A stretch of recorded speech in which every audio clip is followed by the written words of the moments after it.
Hey guys, it's Saga from TechWorks, and in this video, we will take a detailed look at the dual cameras on the Moto G6.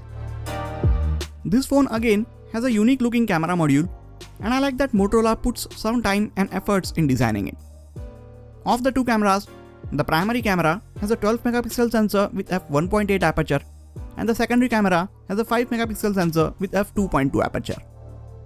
There is no optical stabilization on either of the lenses, and the secondary lens is only used for sensing depth information and helping with portrait mode images. It would have been nice to see a telephoto or a wide angle lens on the secondary camera, since that would have added a bit more functionality to it. You can shoot 1080p videos in up to 60 frames per second, but there is no option for recording 4K videos. At the front, you get a 16 megapixel camera with f2.2 aperture and a dedicated front-facing flash. Before we check out the camera interface and get to the image and video samples, here's a quick word from our sponsor, which is Dr. Phone Switch from Wondershare. Every time you switch or change your smartphone, getting all your data from one phone to another can be a bit challenging and take a lot of time. Dr. Phone Switch is a software which has one-click solution to copy all of your data from one smartphone to another. Just install Dr. Phone Switch on your Windows or Mac computer, connect both the phones, and via its simple user interface, select the data that you want to transfer to your new phone, and the software will take care of the rest. You can even move your data from an iOS to Android device or the other way around. Now, let's take a brief look at the camera app. There are many ways to get to the app, but the fastest and my favorite is just by twisting the phone twice. Once you are in the camera app, you can swipe to the left or right on the viewfinder to go to video or some of the other camera modes. On the top right, there is an option to switch to the manual mode while taking images. And from there, you can adjust various settings like focus, white balance, shutter speed, ISO, and so on. There is also Google Lens integration in the native camera app itself. Now, let's talk a bit about clicking pictures. It is not the fastest or the most responsive shutter button that you will come across. There is also a bit of waiting time if you try and take multiple images back to back with the HDR mode turned on. So it is not ideal for capturing action shots. When you click images in portrait mode, it takes forever to load or process those images. And this can get a bit frustrating if you click a lot of pictures. This is the exact same thing that happened with the Moto G5 Plus last year, where it took close to 5 seconds to process the portrait mode images. Moto did push out many software updates on the G5 Plus, and the processing time was almost completely eliminated in a few months. And I'm sure they will do the same with the Moto G6. But until that happens, you will have to live with this painfully slow interface if you take a lot of HDR or portrait shots. Once you start looking past the limitations of this camera interface and look at the images that this phone can capture, you will be really happy with the results. Images are at par, if not better than most of the other budget smartphones. In bright daylight conditions like these, Moto G6 produces very good images.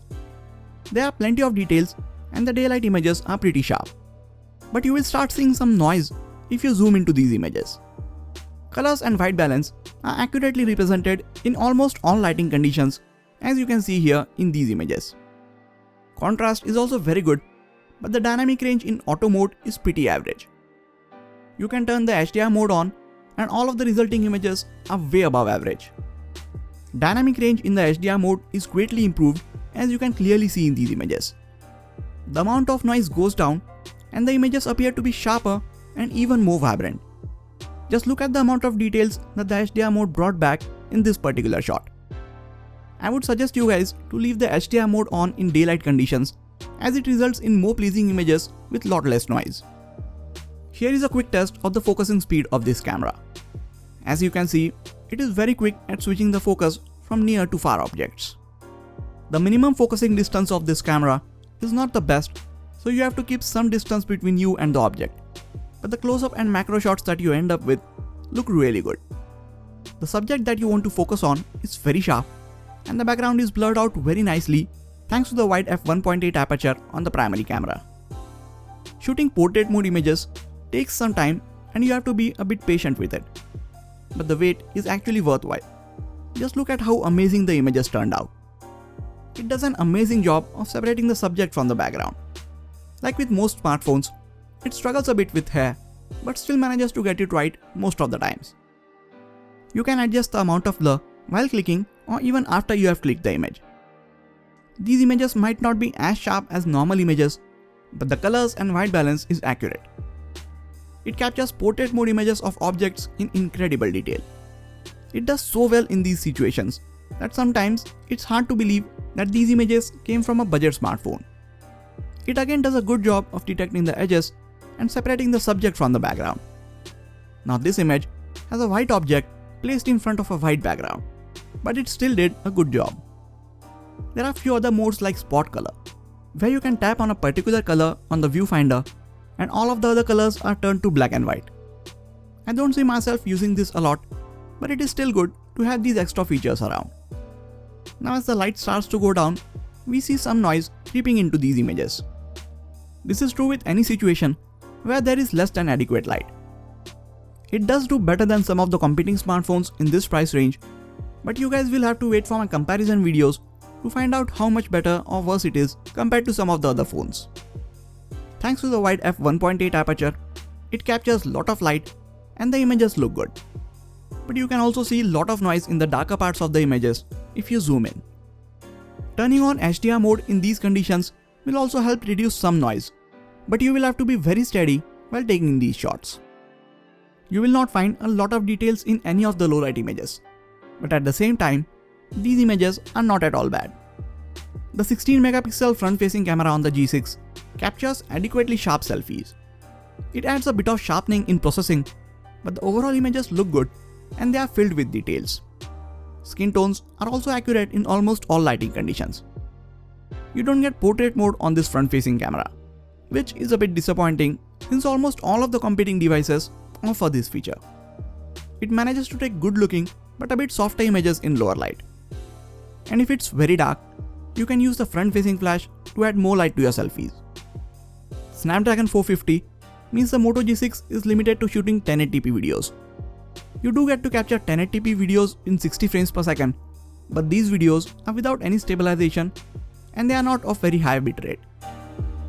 1080p videos at 30 frames per second do have electronic stabilization. You can also take 720p slow motion videos at 120 frames per second and slow down the parts of this video later on. So with all of this and some of the added features like Google Lens, object and landmark recognition, Moto G6 packs in a very good set of cameras on its own. But how does it stand against the likes of the Redmi Note 5 Pro, Asus Zenfone Max Pro or the Realme One is a question for another video. I still think that this phone is a bit overpriced. If it would have been priced around 11 or 12,000 rupees mark, it would have been even more impressive. The camera app and the interface needs a bit of work and a few more software updates from Motorola. And if Motorola works on it sooner rather than later, this Moto G6 can be a really good budget camera phone.